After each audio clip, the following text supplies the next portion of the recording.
एक आदमी ने एक बहुत ही खूबसूरत लड़की से शादी की। शादी के बाद दोनों की ज़िंदगी बहुत प्यार से गुजर रही थी। वह उसे बहुत चाहता था और उसकी खूबसूरती की हमेशा तारीफ़ किया करता था। लेकिन कुछ महीनों के बाद लड़की चर्म रोग से ग्रसित हो गई और धीरे धीरे उसकी खूबसूरती जाने लगी। कुछ खुद को इस तरह देख उनके मन में डर समाने लगा कि यदि वह बदसूरत हो गई तो उसका पति उससे नफ़रत करने लगेगा और वह उसकी नफ़रत बर्दाश्त नहीं कर पाएगी। इस बीच एक दिन पति को किसी काम से बाहर जाना पड़ा। काम ख़त्म कर जब वह घर वापस लौट रहा था तो उसका एक्सीडेंट हो गया।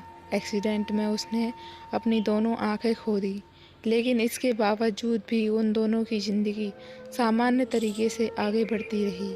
समय गुजरता रहा और लड़की चर्म रोग के कारण ने अपनी खूबसूरती पूरी तरह गंवा दी। वह बदसूरत हो गई, लेकिन अंधे पति को इस बारे में कुछ भी नहीं पता था। इसीलिए उसका खुशहाल जीवन विवाहित जीवन पर कोई प्रभाव नहीं पड़ा। वह उसे उसी तरह प्यार करता रहा। एक दिन उस लड़की की मौत हो गई। पति जब अकेला हो गया था तो वह बहुत दुखी था।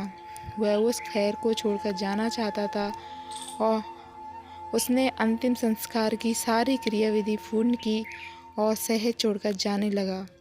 तभी एक आदमी ने पीछे से उसे पुकारा और पास आकर कहा, अब तुम बिना सहारे के अकेले कैसे चल पाओगे?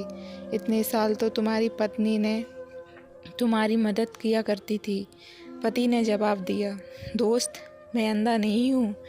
मैं बस अंधा होने का नाटक कर रहा था, क्योंकि मेरी पत्नी को पता चल जाता कि मैं उसकी बदसूरती देख सकता हूँ तो वह उसको रोग से ज़्यादा दर्द देता। इसीलिए मैंने इतने साल अंधे होने का दिखावा किया। वह बहुत अच्छी पत्नी थी, मैं बस उसे खुश रखना चाहता था। सीख, ये कहानी हमें यही सीख देती है कि हमें एक दूसरे की खामियों के प्रति अपनी आंखें बंद कर लेनी चाहिए और उन खामियों को नज़रअंदाज कर देना चाहिए, जिससे हमें एक दूसरे से अलग होना पड़े। अगर दोस्त आपको कहानी अच्छी लगी हो तो कमेंट करके बताइए और अपने दोस्तों को शेयर कीजिए और हमारे चैनल को सब्सक्राइब कीजिए।